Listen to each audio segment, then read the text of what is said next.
తెలంగాణ గడ్డ మీదే పార్టీ పెట్టి ఎన్టీ రామారావు గారు తెలుగుదేశం పార్టీని అధికారంలోకి తీసుకొచ్చారు. అప్పుడు ఉమ్మడి ఆంధ్రప్రదేశ్లో మనం చూసాం. అయితే కాలక్రమేణా రాష్ట్రం విభజన తర్వాత తెలంగాణలో తెలుగుదేశం పార్టీ కొంత ఉనికిని కోల్పోవాల్సి వచ్చింది. అయితే మొదట్లో కొంత ఎగ్జిస్టెన్స్ కనిపించినప్పటికీ తెలుగుదేశమే కాంపిటీషన్ నుంచి తప్పుకున్నట్టుగా మనకు సుస్పష్టంగా లాస్ట్ ఎలక్షన్లో పోటీ పెట్టలేదు, తప్పుకుంది. అయితే ఏదేమైనప్పటికీ ఇటీవల చంద్రబాబు నాయుడు గారు తెలంగాణ రావడం, పార్టీ కార్యాలయంలో ఇక్కడ తెలుగుదేశం పార్టీని నేను బలపరుస్తాం, రాబోయే రోజుల్లో ఇక్కడ తెలుగుదేశం పార్టీ కూడా సత్తా చాటుకుంటుంది, ఇక్కడ క్రియేట్ అయిన వ్యాక్యూమ్ని తెలుగుదేశం పార్టీ ఫుల్ఫిల్ చేయబోతుంది అని చెప్పి ఒక స్టేట్మెంట్ ఇవ్వడం జరిగింది. అయితే ఇక్కడ మిత్రుడిగా ఉన్నటువంటి రేవంత్ రెడ్డి కాంగ్రెస్ పార్టీ నుండి ఇక్కడ ఆల్రెడీ ఉన్నాడు. అయితే చంద్రబాబు నాయుడు గారు కూడా అంటే ఇక్కడ ఎంటర్ అవుదామని ఆయన ఒక ప్లానింగ్తో ఈరోజు సుస్పష్టంగా చెప్తున్నాడే. ఇక తెలంగాణ నుండి రేవంత్ రెడ్డి గారేమో అక్కడికి వెళ్ళి అక్కడ కాంగ్రెస్ బలోపేతానికి శర్మ గారితో కలిసి ఒక మీటింగ్ పెట్టి కాంగ్రెస్ని అక్కడ మళ్ళీ పునర్వైభవం తీసుకొచ్చే విధంగా మేము కృషి చేస్తామని చెప్పి అక్కడ చెప్తున్నారు. అంటే ఈ రెండు జరిగి ఎన్నో రోజులు అవ్వలే. ఒకటి 7వ తారీఖుని జరిగితే ఒకటి 8వ తారీఖుని. 7వ తారీఖుని చంద్రబాబు నాయుడు గారు ఈ స్టేట్మెంట్ ఇస్తే 8వ తారీఖుని రేవంత్ రెడ్డి గారు ఈ స్టేట్మెంట్ ఇచ్చారు. అయితే మనం ఉమ్మడి ఆంధ్రప్రదేశ్లో ఉన్నప్పుడు రెండు పార్టీలు, కాంగ్రెసేతర ప్రభుత్వం అయినటువంటి అదే తెలుగుదేశం పార్టీ రెండే ఉండేవి. ఇప్పుడు ఏదైతే మధ్యలో వచ్చిన పార్టీలు మళ్ళీ మధ్యలోనే పక్కకి వెళ్ళిపోయే అవకాశం ఉందంటారా? ఇలా ఏదైతే ఇస్తున్న స్టేట్మెంట్స్ ఏవైతే ఉన్నాయో మరి దానికి తగ్గట్టుగా ఇక్కడ బలోపేతం అయ్యే అవకాశం ఉంటాయి అంటారా? అంటే అక్కడ కాంగ్రెస్ బలోపేతం అయ్యే అవకాశం ఉంటుంది జగన్మోహన్ రెడ్డి లాంటి వ్యక్తి నుండి, ఇక్కడ బీఆర్ఎస్ లాంటి పార్టీనికి ఎదిరిస్తూ మళ్ళీ తెలుగుదేశం పార్టీ నిలబడే అవకాశం ఉంటుందంట. ఏంటి మీ అభిప్రాయం దీని మీద? మరి ఇక్కడ ముఖ్యంగా తెలంగాణ ప్రాంతంలో అలాగే ఆంధ్ర ప్రాంతంలో కూడా రాజకీయపరమైన కొంత వ్యాక్యూమ్ చాలా స్పష్టంగా కనిపిస్తూ ఉంది. పార్టీల స్వయంకృతాపరాధమా, రాజకీయాల్లో మారిన పరిస్థితులు పరిణామాల పర్యవసానమా, ఏదేమైనా సరే ఒకనాడు ఒక వెలుగు వెలిగిన సమాజం మీద బలమైన ముద్ర వేసిన రాజకీయ పక్షాలు తర్వాత రోజుల్లో వాటి ప్రభావం కోల్పోయినాయి అనేది వాస్తవం. దానికి దేనికి దానికి ప్రత్యేకమైన కారణాలు ఉన్నాయి. తెలుగుదేశం పార్టీ గురించి మాట్లాడుకున్నాం ఇవాళ. మీరు ప్రస్తావించినట్టుగానే ఉమ్మడి రాష్ట్రంలో ప్రస్తుతం తెలంగాణగా విభజన జరిగిన తెలంగాణ నడిగడ్డ మీద హైదరాబాద్ నడిబొడ్డున తెలుగుదేశం పార్టీ ఆవిర్భావం జరిగింది. ఆ జరగటమే ఒక ఉప్పెనంటారా, సునామీ అంటారా, తుఫాన్ అంటారా, ఏ విధంగా ఏ పదంతో సంబోధించినా కూడా రాజకీయాల్లో ఒక పెను సంచలనానికి దారితీసింది. అప్పటి వరకు రాజకీయ ఆధిపత్యము నాయకత్వము కొనసాగిస్తూ వచ్చిన ప్రధాన స్రవంతిలో ఉన్న వర్గాలకి పోటీగా రాజకీయంగా ఎటువంటి గుర్తింపు ప్రాధాన్యత లేని చాలా వర్గాలకి రాజకీయంగా ఒక ఉనికి, గౌరవం, స్థాయి కల్పించింది. ఊహించని వ్యక్తులు రాజకీయాల్లోకి వచ్చారు, పదవులు దక్కించుకున్నారు, ప్రజల మన్నన పొందగలిగారు, ఎన్నికల్లో నెగ్గారు, చట్టసభల్లోకి అడుగుపెట్టారు.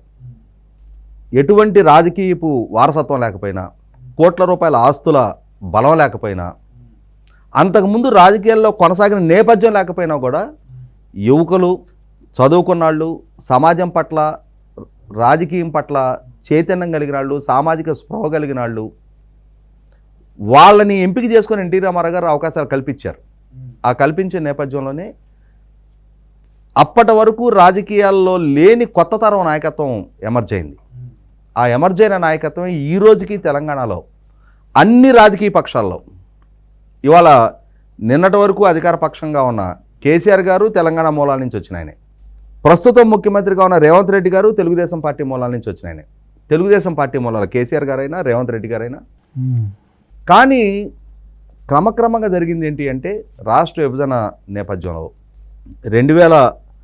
2009 ఎన్నికల్లో కూడా 39 స్థానాలు దక్కించుకున్న తెలుగుదేశం పార్టీ 2014లో రాష్ట్ర విభజన నేపథ్యంలో జరిగిన ఎన్నికల్లో కూడా 15 స్థానాలు తగ్గించుకున్న తెలుగుదేశం పార్టీ 2018కి 2 స్థానాలకు పరిమితం అయ్యి 2023 ఎన్నికలకు వచ్చేటప్పటికి పోటీకి కూడా దిగలేని పరిస్థితులు ఏర్పడ్డాయి అనేది వాస్తవం.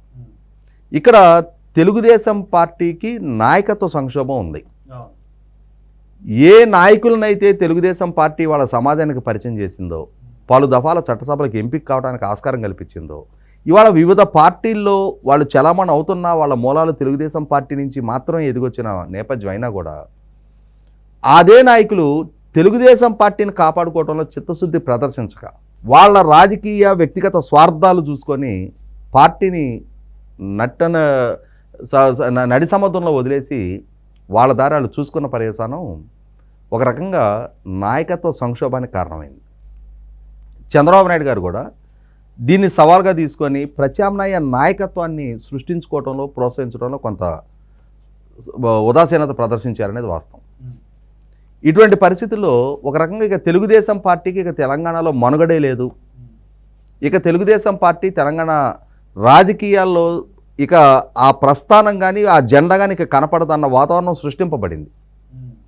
ఇటువంటి పరిస్థితుల్లో మళ్ళీ తిరిగి తెలుగుదేశం పార్టీని పునరుజ్జీవింపజేస్తాం, తెలంగాణలో మళ్ళీ పూర్వవైభవం తీసుకు అడుగులు వేస్తాం అని చెప్పని చంద్రబాబు నాయుడు గారు ఒక స్టేట్మెంట్ ఇచ్చిన నేపథ్యంలోనే ఇక్కడ సగటు తెలంగాణ తెలుగుదేశం అభిమాని కూడా ఆశిస్తుంది ఏంటి అంటే 2023 ఎన్నికలకి ఒక 2 సంవత్సరాల ముందు తెలంగాణలో మళ్ళీ పూర్వవైభవ దిశగా తెలుగుదేశాన్ని బలోపేతం చేయాలి అని చెప్పని చంద్రబాబు నాయుడు గారు ఖమ్మంలో ఒక బహిరంగ సభ పెట్టారు.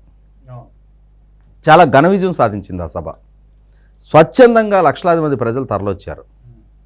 ఆ తర్వాత దానికి కంటిన్యూటీగా నిజామాబాద్లో ఒక సభ, మహబూబ్నగర్లో ఒక సభ, అంతిమంగా హైదరాబాద్ నడిబొడ్డును కూడా ఒక సభ పెడతాము అని చెప్పని ఆనాటి తెలుగుదేశం పార్టీ తెలంగాణ అధ్యక్షులు కాసాని జ్ఞానేశ్వర్ గారు ప్రకటించారు.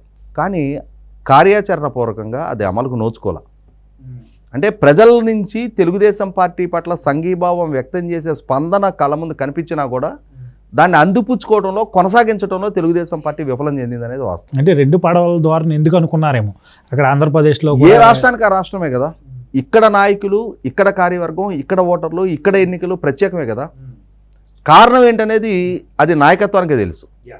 ఆ కంటిన్యూటీ లేని మూలన ఒక రకంగా ఈలోపు 2023 నవంబర్ 30 ఎన్నికలు సమీపించే కొంది పార్టీ అధినాయకుడిగా ఉన్న చంద్రబాబు నాయుడు గారి మీదే జగన్మోహన్ రెడ్డి గారు అక్రమ కేసులు నమోదు చేయడం, ఆయన జైలు పాలు చేసిన నేపథ్యంలో, చంద్రబాబు నాయుడు గారి అరెస్టు జరిగిన నేపథ్యంలో అసలు ఎన్నికలకి కూడా సమాయత్తం అవ్వటం కానీ దానికి తగిన మానసిక సంసిద్ధత కూడా తెలుగుదేశం దగ్గర లేదనేది వాస్తవం. ఇక్కడ గమనించుకుంటే చంద్రబాబు నాయుడు గారు అరెస్టు జరిగిన తర్వాత ఆయన ప్రస్తుతం కీలకంగా భూమిక పోషిస్తున్న ఆంధ్రప్రదేశ్లో కన్నా మొట్టమొదట ప్రతిఘటన తెలంగాణ గడ్డ నుంచే వచ్చింది. హైదరాబాద్ నడిబొడ్డునే చంద్రబాబు నాయుడు గారి అరెస్టుకి వ్యతిరేకంగా నిరసన కార్యక్రమాలు జరిగినాయి. ఇక్కడే ప్రజలు రోడ్డెక్కారు.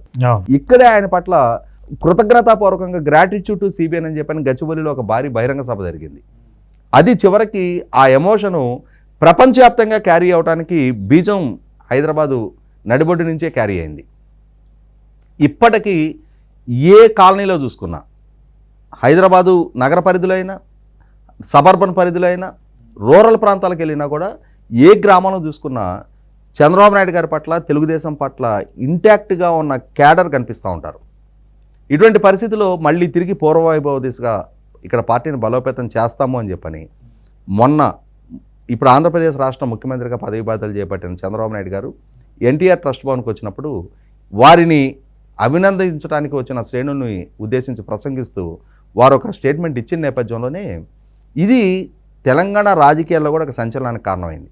ఎందుకనంటే ఇక్కడ వ్యాక్యూమ్ ఉంది అని చెప్పని ఎందుకన్నానంటే, నేను 1983లో తెలుగుదేశం పార్టీ ఆవిర్భావం జరిగిన తర్వాత 2024 ఈ 41 సంవత్సరాల్లో 82లో తెలుగుదేశం పార్టీ ఆవిర్భావం జరిగింది. 83లో తెలుగుదేశం పార్టీ మొట్టమొదటి అసెంబ్లీ ఎన్నికలు ఎదుర్కొంది. 1984లో మొట్టమొదటి పార్లమెంట్ ఎన్నికలు ఎదుర్కొంది. 1984 నుంచి 2024 జరిగిన పార్లమెంట్ ఎన్నికలు, ఈ 4 దశాబ్దాల చరిత్రలో ఒక్క 2024లో మాత్రమే తెలంగాణ గడ్డ నుంచి ఇక్కడ ప్రాంతీయ పార్టీలకి పార్లమెంట్లో ప్రాతినిధ్యం లేకుండా పోయింది. ఎంఐఎంకి 1 స్థానము, కాంగ్రెస్ 8, బీజేపీ 8 స్థానాలు పనిచేసుకున్నాయి.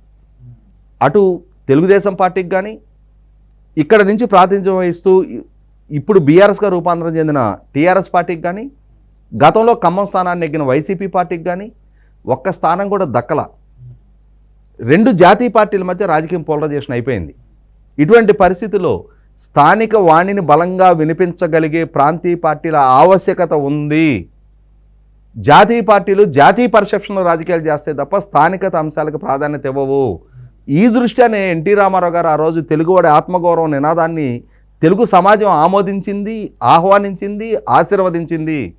ఇటువంటి పరిస్థితుల్లో మరొక్కసారి స్థానిక తెలుగు ప్రజల వాణిని బలంగా వినిపించగలిగే తెలుగుదేశం పార్టీ అవసరం, ఆవశ్యకత తెలంగాణ సమాజంలో కేసీఆర్ గారే సృష్టించారు. తన పార్టీని ఆయన గ్రాడ్యువల్గా బలహీనపరచారు. అదే బీఆర్ఎస్ కింద మార్చడం కూడా ఒక ఏ కారణమైనా సరే ఇవాళ తెలంగాణ స్థానికత నుంచి పార్లమెంట్లో ప్రాతినిధ్యం లేకుండా అయిపోయింది.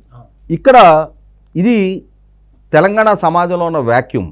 ఇవాళ టీఆర్ఎస్ పార్టీ బలపడింది అని అంటే ఆయన Telugu Desam party, Congress party, Bahujan Samaj party, communist party నుంచి కూడా శాసనసభ్యుల్ని ఫిరాయింపు చేసుకొని ఇవాళ తన పార్టీని బలపరుచుకుంటూ వచ్చారు. ఇవాళ ఎప్పుడైతే అసెంబ్లీ ఎన్నికల్లో ఓటమి చూసి పార్లమెంట్ ఎన్నికల్లో ఒక స్థానం కూడా దక్కని పరిస్థితి టీఆర్ఎస్ పార్టీకి ఎదురైన తర్వాత సహజంగానే ఆ పార్టీ నుంచి అధికార పార్టీ వైపు వలసల జోరు చూస్తున్నాం మనం. ఇటువంటి పరిస్థితిలో ఖచ్చితంగా టీఆర్ఎస్ పార్టీ గ్రాఫ్ డిటీరేట్ అవుతూ ఉంది. తెలుగుదేశం మూలాల నుంచే టీఆర్ఎస్ పార్టీ బలపడింది. సంస్థాగతంగా టీఆర్ఎస్ పార్టీకి అధికారం దక్కిన 2014లో కూడా బలం లేదు. అటువంటి పరిస్థితిలో తెలుగుదేశాన్ని బలహీనపరచడం ద్వారా సంస్థాగతంగా తను బలపడతా వచ్చింది. ఇవాళ బలహీనపడుతున్న టీఆర్ఎస్ నాయకత్వం అదే సందర్భంలో ఆంధ్రప్రదేశ్లో ముఖ్యమంత్రిగా చంద్రబాబు నాయుడు గారు బాధ్యతలు చేపట్టి రెట్టించిన బలంతో, ఉత్సాహంతో తెలంగాణ వైపు దృష్టి సారిస్తున్న నేపథ్యంలో తెలంగాణ ఖచ్చితంగా తెలుగుదేశం పార్టీ బలం పుంజుకోవడానికి తగ్గ భూమికని సిద్ధం చేస్తనేది వాస్తవం. అయితే ఇక్కడ గతంలో ఈ పార్టీలు ఫిరాయించిన నాయకుల మీద కాకుండా ఎన్టీ రామారావు గారు ఏ విధంగా అయితే 1983లో కొత్త తరం నాయకత్వానికి అవకాశాలు ఇచ్చారో అదే విధమైన ప్రయోగాన్ని ఇప్పుడు కూడా చంద్రబాబు నాయుడు గారు కూడా యువత నుంచి చదువుకున్న వాళ్ళని, పోరాట పటిమ ప్రదర్శించగలిగే వాళ్ళని, అన్నిటికన్నా ముఖ్యంగా సమాజం పట్ల బాధ్యతతో ఉండేవాళ్ళు, పార్టీ పట్ల లాయల్టీతో ఉండేవాళ్ళని కొత్త తరం నాయకులను ఎంపిక చేసుకొని వాళ్ళకు అవకాశాలు కల్పించి వాళ్ళు ప్రజాదరణ పొందడానికి మార్గం సుగమం చేస్తే మరొక కొన్ని దశాబ్దాల పాటు తెలుగుదేశం పార్టీ తెలంగాణ ప్రాంతంలో మనుగడ సాగించడానికి ఆస్కారం ఉంటుంది. ఇక్కడ కాంగ్రెస్ పార్టీ ఆంధ్రప్రదేశ్ రాష్ట్రంలో కాంగ్రెస్ పార్టీది కూడా ఇక్కడ ఒక కేస్ స్టడీగా చెప్పుకొని తీరాలి. 2004 నుంచి 2014 వరకు దశాబ్ద కాలం పాటు కాంగ్రెస్ పార్టీ ఉమ్మడి రాష్ట్రాన్ని పరిపాలించింది. అటువంటి కాంగ్రెస్ పార్టీ 2014లో జరిగిన ఎన్నికల్లో ఒక ప్రత్యేక పరిస్థితుల్లో రాష్ట్ర విభజన అనే ఒక కీలక నిర్ణయం తీసుకున్న పర్యవసానం, ఆ నిర్ణయం తీసుకున్న పార్టీగా ప్రజల చేత ఆగ్రహానికి కాదు శిక్షకు గురైతే సహజంగా ఎన్నికల్లో గెలవటం ఓటమి చూస్తాం మనం. కానీ శిక్షకు గురి కావటం అని అంటే 2014లో ఎంపీటీసీ స్థానాలు, మున్సిపల్ ఎన్నికలు, ఎమ్మెల్యే ఎన్నికలు, ఎంపీ ఎన్నికలు నెల తేడాతో ఒకే వరుసగా జరిగినాయి.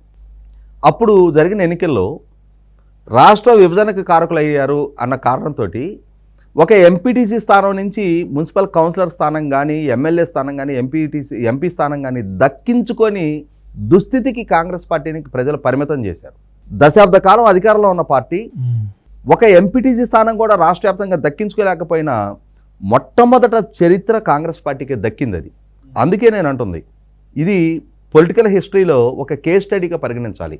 ప్రజాగ్రహానికి గురైతే ప్రజలు ఇచ్చే శిక్ష ఎంత ఘోరంగా ఉంటుంది అనేది నిన్నటిదాకా అధికారం చెలాయించిన పార్టీ ఒక ఎంపీటీసీ స్థానం కూడా దక్కించుకోలేని దుస్థితి ఎదుర్కొన్న తీరు కాంగ్రెస్ పార్టీ రూపంలో మన కళ్ళ ముందు కనిపించింది.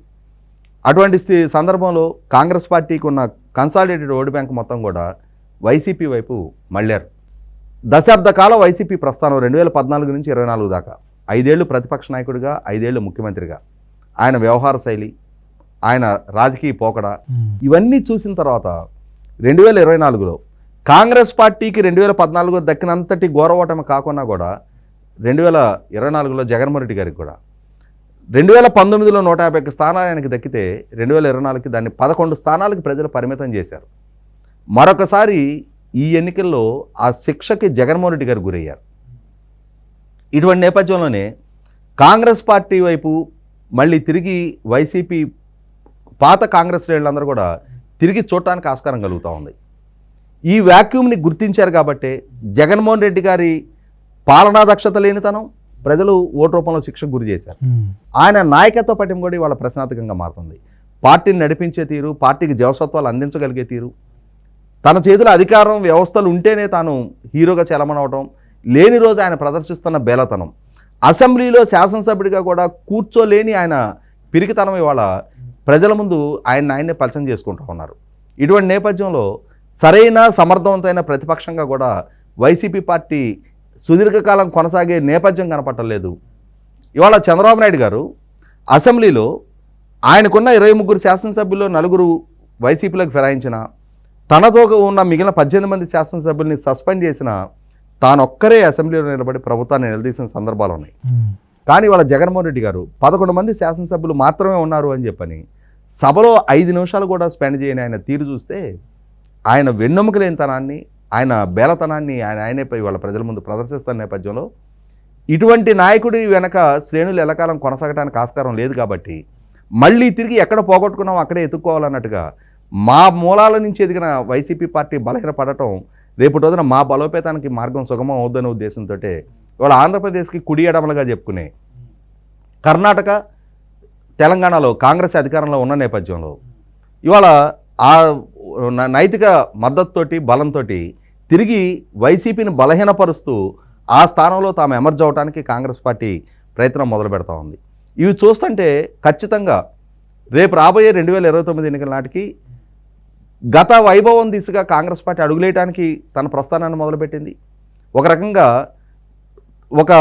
అంటే విధ్వంసం నుంచి ఒక అట్టడుగు స్థాయి నుంచి వాళ్ళ తమ పార్టీ పునర్నిర్మాణాన్ని కాంగ్రెస్ పార్టీ కూడా మార్గం సుగమం చేసుకుంటూ ఉంది.